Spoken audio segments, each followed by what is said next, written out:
Salam, selamat siang sahabat terkasih. Di tengah aktivitas siang ini, mari kita berhenti sejenak, menenangkan hati, dan memberi ruang bagi firman Tuhan berbicara. Hari ini kita akan membaca dan merenungkan Ratapan 3 ayat 21 sampai 32.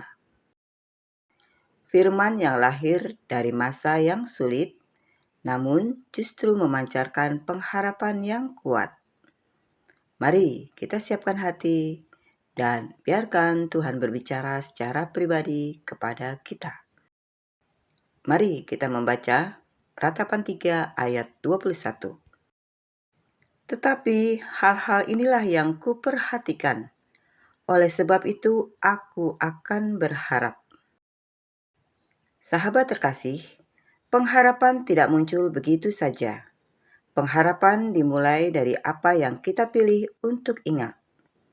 Penulis Ratapan berada dalam kondisi kehancuran, penderitaan, kehilangan. Namun, di tengah semua itu, dia berkata, "Aku memilih mengingat kasih Tuhan." Kadang kita begitu fokus pada masalah, sampai lupa melihat kesetiaan Tuhan yang sudah kita alami. Ratapan 3 ayat 22 sampai 23. Tak berkesudahan kasih setia Tuhan, tak habis-habisnya rahmat-Nya. Selalu baru tiap pagi, besar kesetiaan-Mu. Sahabat terkasih, ini adalah dasar dari pengharapan kita.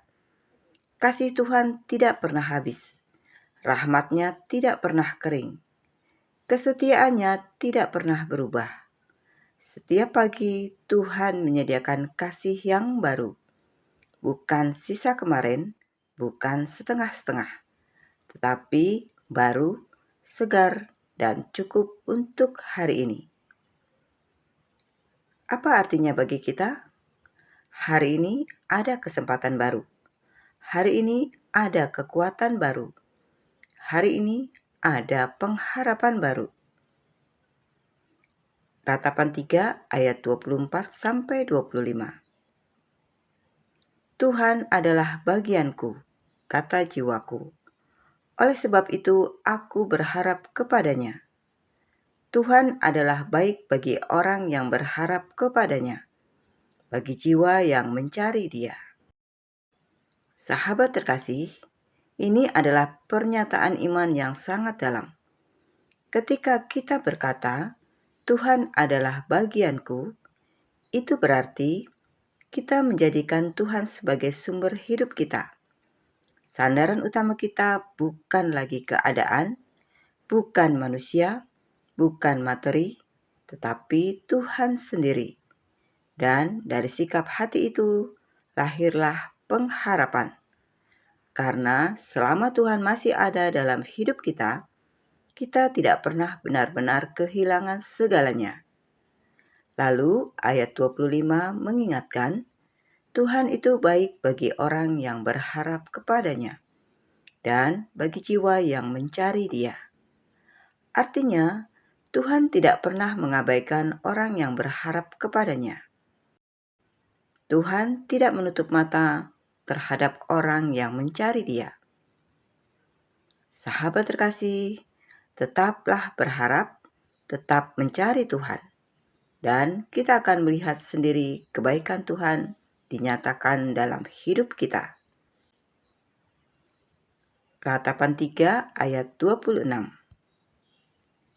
Adalah baik menanti dengan diam pertolongan Tuhan. Ini tidak mudah, karena kita sering ingin semuanya cepat. Tapi firman Tuhan berkata, ada kebaikan dalam menanti, ada pertumbuhan dalam proses, ada kedalaman dalam keheningan. Menanti bukan berarti Tuhan tidak bekerja. Justru di dalam diam, Tuhan sedang bekerja paling dalam. Ratapan 3 ayat 27 sampai 30. Adalah baik bagi seorang pria memikul kuk pada masa mudanya. Biarlah ia duduk sendirian dan berdiam diri. kalau Tuhan membebankannya. Biarlah ia merebahkan diri dengan mukanya dalam debu. Mungkin ada harapan. Biarlah ia memberikan pipi kepada yang menamparnya. Biarlah ia kenyang dengan cercaan. Ayat 27-30 berbicara tentang memikul kuk. Artinya, ada proses yang Tuhan izinkan. Ada masa pembentukan. Ada momen yang tidak nyaman. Namun, itu semua tidak sia-sia. Karena melalui proses itulah karakter kita dibentuk, iman kita dikuatkan, hati kita dimurnikan. Ratapan 3 ayat 31-32. Karena tidak untuk selama-lamanya Tuhan mengucilkan. Karena walau ia mendatangkan susah, ia juga menyayangi menurut kebesaran kasih setianya. Ini adalah janji pengharapan. Penderitaan tidak selamanya, kesedihan tidak selamanya, musim sulit tidak selamanya. Karena Tuhan yang mengizinkan, Tuhan juga yang akan memulihkan. Kasih setianya lebih besar dari semua penderitaan kita. Sahabat terkasih, mari kita berdoa bersama. Bapa yang setia, terima kasih untuk firman-Mu hari ini. Di tengah kesulitan hidup, Engkau memberikan kami pengharapan. Tolong kami untuk selalu mengingat kasih-Mu, menanti dengan sabar, dan percaya bahwa Engkau sedang bekerja. Pulihkan hati kami, kuatkan iman kami, dan penuhi kami dengan damai sejahtera-Mu. Di dalam nama Tuhan Yesus Kristus, kami berdoa dan mengucap syukur. Amin.